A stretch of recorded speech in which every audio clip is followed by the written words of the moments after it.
यहाँ हमारे सागर वाले जंगल आ जाओ बस। अभी वो दुष्ट चीलें नूरपुर जंगल में अपनी दहशत फैला रही हैं। वो दुष्ट चीलें जल्द ही झरने वाले जंगल भी आ जाएंगी। गोरी बेटी, मैं भला कैसे आ सकती हूँ? चाहे नूरपुर जंगल हो या झरने वाला जंगल, हर जंगल के रास्तों पर वो पहले ही अपनी नजरें जमाए बैठी हैं। मैं घर से निकल नहीं सकती। लगता है हम पक्षियों का नामो निशान मिटने वाला है और वो चीलें अब हम पर अपना हुक्म चलाएंगी। सब पक्षी अपने अपने घरों में छुपे बैठे थे, क्योंकि अगर कोई पक्षी अपने घर से निकलता वो या तो चील का शिकार बन जाता या फिर कैद होकर रह जाता। नूरपुर जंगल हो या सागर वाला जंगल, हर जंगल में चीलों ने अपना कब्जा किया हुआ था। माँ, मुझे आपकी बहुत फिक्र हो रही है। आपने तो अपना घर भी मजबूत नहीं किया था। मैंने सुना है जिस पक्षी का घर मजबूत नहीं है वो दुष्ट चीलें उसका घर तोड़कर उसे अपना शिकार बना रही है। रानो बेटी, कब तक हम पक्षी उन चीलों से डरकर घरों में छुपे रहेंगे? अगर ऐसे ही चलता रहा तो बस चील पक्षी ही बचेंगे। बाकी हम जैसे पक्षियों का तो नामो निशान मिट जाएगा। माँ, आप अकेली या मैं अकेली कुछ नहीं कर सकती। सब पक्षियों को एक साथ मिलना होगा, तभी कुछ हो पाएगा। माँ, बस आप अपना ख्याल रखिए। इस बार और दवा खत्म भी हो गई है। लूसी, घर से बाहर जाना मतलब मौत को गले लगाना है। मुझे तो समझ नहीं आ रही अब क्या होगा। ओहो, दवाइयों का स्टॉक तो खत्म हो गया है। मेरे पास बहुत कम दवाएं बची हैं, लेकिन इन दुष्ट चीलों की वजह से दूसरे जंगल से दवाई लेने जा भी नहीं सकती। ऐ ऊपर वाले, हमारी मदद कर। बूढ़ी चिड़िया पक्षी, तू अपने घर में भी महफूज नहीं है और तू है कि इस कमजोर घोंसले में बैठी है। मैं नहीं डरती तुम दुष्ट चीलों से।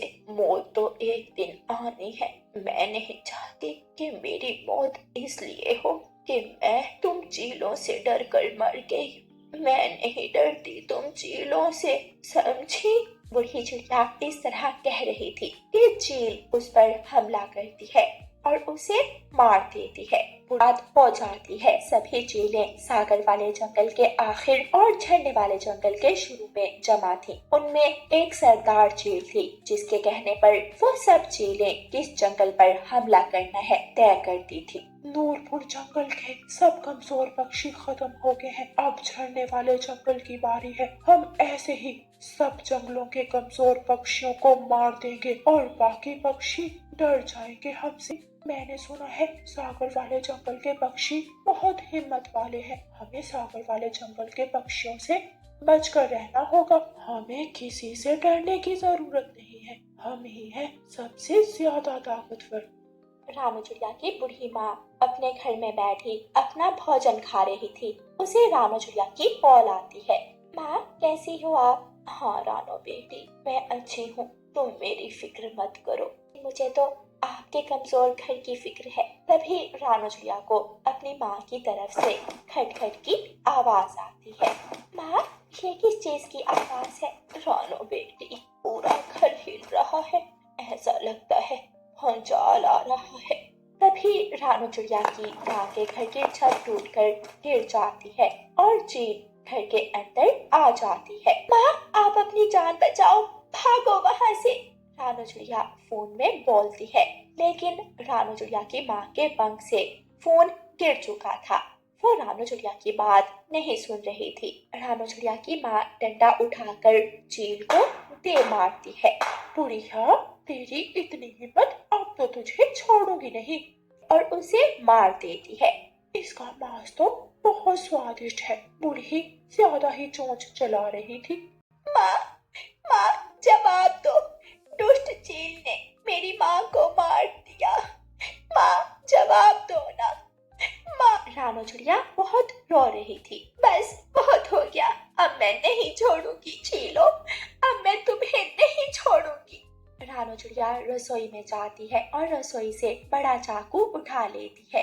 रानू चिड़िया चाकू अपने पंख में छुपाती है और घर से निकल जाती है। सबसे पहले रानू चिड़िया तोते के घर जाती है। तो ने एक योजना बनाई है। आप अपना हथियार लेकर मुझे बड़े पेड़ के पास मिले। अगर आप चाहते हैं कि हम फिर से आजाद पक्षी बनकर जिंदगी जिए तो जरूर आइएगा। इसी इसी तरह कबूतर और फिर गौरी कवि रानो चिड़िया जंगल के सब पक्षियों को बड़े पेड़ के नीचे जमा होने का कह आती है। रानो चिड़िया जाती है और बड़े पेड़ के नीचे जाकर बैठ जाती है। चील रानो चिड़िया के पास आती है।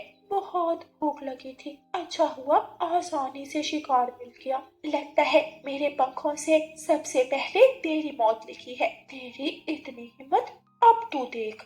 चील आगे बढ़ती है और रानो चिड़िया भी आगे बढ़ती है। रानो चिड़िया अपने पंख से चाकू निकालती है और चील के सीने में दे मारती है।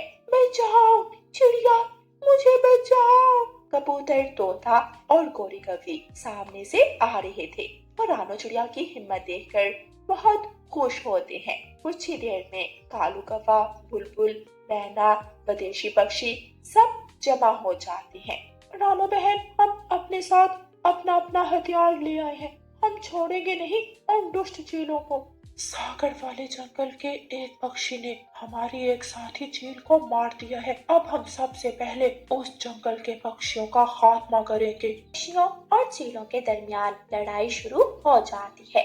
चाची चील, तेरी चोंच कितनी गंदी हुई पड़ी है। क्या सच में? गोरी चील के सर में डंडा मारती है। सब चीलें डरकर भागने लगती हैं। पक्षी घायल जरूर हुए थे, लेकिन वो चीलों को हराने में सफल हो गए थे। दुष्ट चीलों, अब कभी हमारे जंगल में वापस मत आना। मुझे बहुत गर्व है आप सब पर।